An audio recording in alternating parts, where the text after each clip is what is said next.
सोचो, अगर एआई इंसान जैसा सोचने लग गया तो क्या तुम्हारी जॉब जाएगी, या मेरी जॉब जाएगी, या किसी और की? अगर मशीन सोचने लग गए इंसान की तरह तो क्या लाखों नहीं करोड़ों की जॉब्स चली जाएगी? क्या एआई ह्यूमंस को रिप्लेस कर देगा?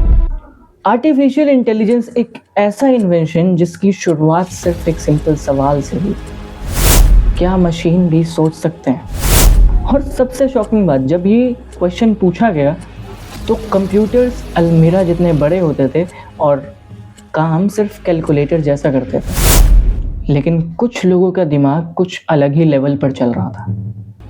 उनका मानना था कि ब्रेन बिजली से चलता है, कंप्यूटर भी बिजली से चलता है, तो फिर डिफरेंस क्या है? कौन थे वो लोग जिन्होंने एआई का सपना देखा? उन्होंने कौन कौन सी प्रॉब्लम्स फेस की?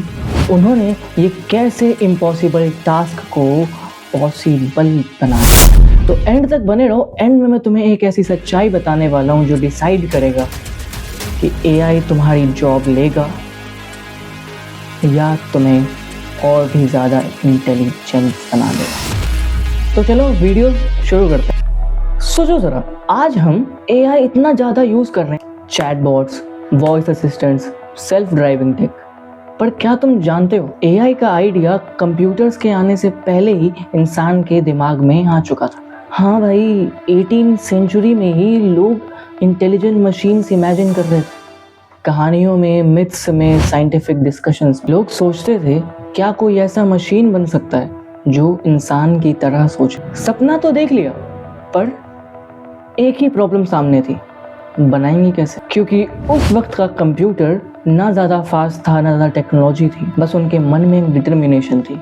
मतलब आइडिया फरारी का, बस रिसोर्सेज साइकिल का भी नहीं। और फिर आता है कहानी में hero entry moment, 1930, Alan Turing, जिन्होंने अपने दिमाग में एक ऐसा आइडिया लाया जो फ्यूचर को रीराइट करने वाला था। आज हम इसे कहते हैं ट्यूरिंग कॉन्सेप्ट।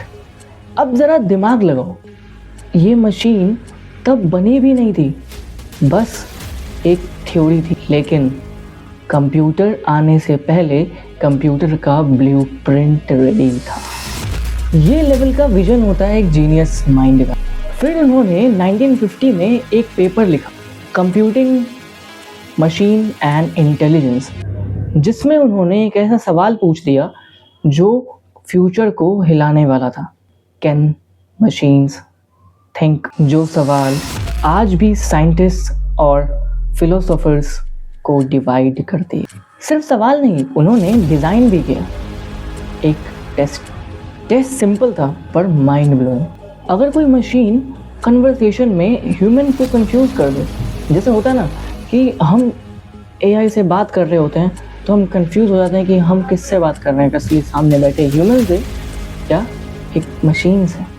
अब सोचो, 1950 में ही वो इंसान एआई पर एक डिबेट छोड़कर चला गया। 1956 जहां एआई ऑफिशियली पैदा हो।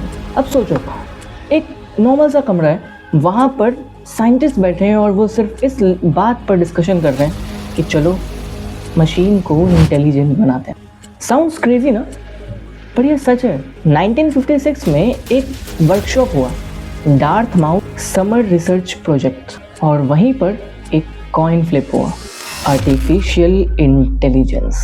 उनका विजन सिंपल था, मशीन लैंग्वेज समझे, खुद सीखे, शॉर्ट में मशीन इंसान जैसी बन जाए। अब इन साइंटिस्ट का कॉन्फिडेंस का बात, उनका ये मानना था कि 20 साल के अंदर हम ह्यूमन लेवल का आर्टिफिशियल इंटेलिजेंस रेडी कर दें। पर रियलिटी चेक, 70 साल हो गए। तो सवाल उठता है, प्रेडिक्शन गलत था या टेक्नोलॉजी उस टाइम पे उस लेवल की नहीं थी? टाइम बीता, एक्सपेरिमेंट्स और हुए, साइंटिस्ट ने एआई को टेस्ट करना शुरू कर दिया। उन्होंने एआई को उस लेवल पर पहुंचा दिया था, साइंटिस्ट उनसे चेस खिलवा रहे थे और वो लिटरली ह्यूमन ब्रेन को डिफीट कर रहा था, उनसे बात तक कर पा रहा था। कॉम्प्लेक्स मैथमेटिक्स वो सिर्फ एक सेकंड में सॉल्व कर देता था। पब्लिक का रिएक्शन, अब रोबोट आ गया है। एआई का हाइप इतना ज़्यादा बढ़ गया कि लोगों को लगने लगा एआई बस आ गया, रोबोट आ गया। वो हर काम सिर्फ सेकंड में कर देगा। पर हुआ क्या? एआई विंटर की शुरुआत, एक ऐसा फेज जहां सारे सपने जम गए। रीज़न, कंप्यूटर स्लो थे, टेक्नोलॉजी नहीं थी, डेटा कम था। इस वजह से लोगों का इंटरेस्ट कम होता चला गया। इमेजिन करो, जिस एआई को आज हम फ्यूचर कह रहे हैं, उस एआई को लोग फेल्ड आइडिया बोल रहे थे। अब सबसे बड़ा सवाल, क्या एआई का एंड वहीं होने वाला था, या एक तूफान आने से पहले की ये शांति थी? क्योंकि आगे जो होने वाला था वो तुम इमेजिन कर भी नहीं सकते, क्योंकि वो सिर्फ टेक्नोलॉजी नहीं, पूरे फ्यूचर को नेक्स्ट लेवल पर पहुंचाने वाला था। तो रेडी हो जाओ नेक्स्ट चैप्टर।